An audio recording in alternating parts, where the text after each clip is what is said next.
नमस्ते आप लोगों को फिर से। अब जैसे मैंने आपको बताया कि ये हमारा अंतिम मंत्र होगा ग्रहों के बारे में। तो अब तक हम देख चुके हैं कि किस प्रकार से ग्रह बने, किस प्रकार से उनके चंद्रमा बने, और बहुत कुछ है ग्रहों के बारे में। हर ग्रह के बारे में काफ़ी चीज़ें हैं वेदों में, लेकिन हम उस सब में नहीं जाएंगे क्योंकि हमें अब सूर्य की ओर भी जाना है। तो इस मंत्र में जो आप यहाँ पे देख सकते हैं 16441 164 41 मंत्र है ये ऋग्वेद का। ये बड़ा विचित्र मंत्र है फिर से, क्योंकि इस एक ही मंत्र में काफ़ी बड़ी बात कह दी है ऋषि महर्षियों ने। तो इस मंत्र को जैसे आपने देखा है संस्कृत में, मैं आपको यहाँ पे इसका एक एक शब्द का थोड़ा अर्थ बताने की कोशिश करता हूँ। इसी से आप समझ जाएंगे कि इस मंत्र में हो क्या रहा है। तो जैसे गौरी इस मंत्र के अंदर है, तो इसमें कहा गया है गौ के लिए यूज़ किया गया है पिंक, तो it's kind of a red colour, feminine form है ये यहाँ पे। फिर आपकी मिमाया है, मतलब मिमाया मतलब कि भयंकर विस्फोट हुआ, एक bellowing sound. Okay, so there is a kind of a boom sound हुई, आवाज़ है, आवाज़ के साथ कुछ निकला है। सलील यहाँ पे वैसे तो जल के लिए उपयोग हुआ है, लेकिन जैसे आपने देखा होगा यहाँ पे इस मंत्र के अंदर आपह, सलील, उर्दक, ये सब जो हैं डिफरेंट काइंड ऑफ एनर्जी हैं, ऊर्जाओं के बारे में किया गया है। सो सलील का अर्थ है बहुत ज़्यादा क्वांटिटी में ऊर्जा का जनरेशन होना या शक्ति का जनरेशन होना आपका। फिर इसमें यूज़ किया गया है तक्षति, मतलब कुछ निकल रहा है, प्रोड्यूस हो रहा है, ठीक है। फिर एक पदी, जैसे आपको पता होगा एक पद मतलब एक पैर, द्विपद दो पैर हो गए, सा का मतलब शी होता है। फिर उसके बाद चतुष्पदी चार पैर हो गए, अष्टपदी आठ पैर हो गए, नवपदी नौ पैर हो गए। फिर आपका है भभुवशी, तो बभू वशी का मतलब है बिकमिंग, मतलब कुछ का, किसी चीज़ का बनना, होना।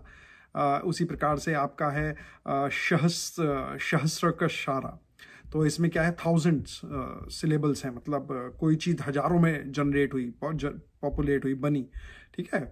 फिर है आपका परमे, परमे का मतलब है सुप्रीम, मतलब सुप्रीम बीइंग एक किस्म से। व्यूमन मतलब हेवन है इसमें, ठीक है। तो अब आप ये देखिए कि कितना बड़ा विज्ञान इसके अंदर है। तो जिस प्रकार से आप देख रहे हैं कि इसमें चार जो गौरी है, इसमें चार ग्रहों के लिए गौरी, गौ शब्द का उपयोग हुआ है ना, कि ये सारे गौरी जो है चार ग्रह हैं। तो चार ग्रह कौन कौन से हैं, जैसे मैंने आपको दिखाया, अर्थ हुआ, मार्स हुआ आपका, और आपका जुपिटर हुआ, और ये सैटर्न है, ठीक है। तो इन चार ग्रहों के चंद्रमाओं का निर्माण कैसे हुआ है इसके बारे में सीक्वेंस में बताया है।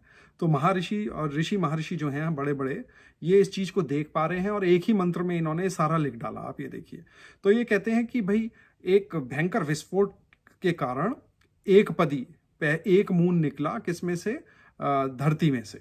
अब ये देखिए कि सारे वेदों में पहले तो ग्रह निकले सूर्य में से, फिर सूर्य की शक्ति से, या फिर बाकी बड़े बड़े उल्कापिंड या ग्रहों की, या आप कहें मेटियोर जिसे कहते हैं, उनकी शक्ति को मिला के ग्रहों में से चंद्रमा निकले।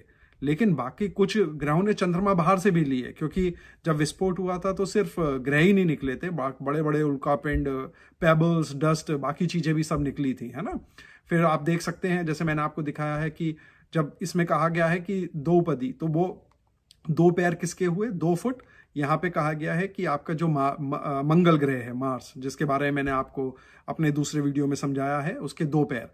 यहाँ पे फिर स्पेशल है कि जो आपका जो 12 ग्रह है सैटर्न का, इसका जुपिटर का दिखाया है, तो 12 ग्रह जैसे हमने दूसरे वीडियो में देखा है कि 12 ग्रह पहले निकले और 13वां ग्रह जो था बाहर से लिया सैटर्न ने अपने गुरुत्वाकर्षण के कारण। तो इसमें दो आवाज हुई, बेलोइंग साउंड, जो मैंने अभी आपको संस्कृत में अर्थ बताया, तो बम। तो इस तरीके से पहले इसमें से 4 ग्रह निकले, फिर सैटर्न में से 8 ग्रह निकले दूसरी बार जब विस्फोट हुआ। तो इस तरीके से आपके, जुपिटर में से, तो इस तरीके से 12 ग्रह निकले। फिर आपके अगला ग्रह इसमें आता है सैटर्न, तो सैटर्न में से इसमें बताया है कि 9 ग्रह निकले, है ना, नवपदी, तो 9 ग्रह हो गए। तो देखिए एक ही मंत्र के अंदर ये चारों ग्रहों के जो चंद्रमाओं की उत्पत्ति हुई है, ये ऋषियों ने छोटे में इतनी बड़ी बात समझा दी। इनका जो असली में पैदा होना है वो मैंने आपको अलग अलग वीडियो में और अपनी श्रृंखलाओं में दिखाया है। तो आशा करता हूँ कि आपको अब तक का जो विज्ञान है वेदों का, ये बहुत पसंद आया होगा। आगे हम देखेंगे कि सूर्य का निर्माण कैसे हुआ। तो ये एक बहुत बड़ा, मतलब वैज्ञानिक खोज का विषय भी है। अब तक जितनी भी बातें मैंने आपको वीडियो में बताई हैं, अपने जितने भी वीडियो हैं, ये सब चीज़ें विज्ञान ढूंढ नहीं पाया है। विज्ञान तो इसमें ही लगा हुआ है कि भाई बाहर से आके कोई टकराया है सब प्लानिटों से और फिर प्लानिट बन गए हैं।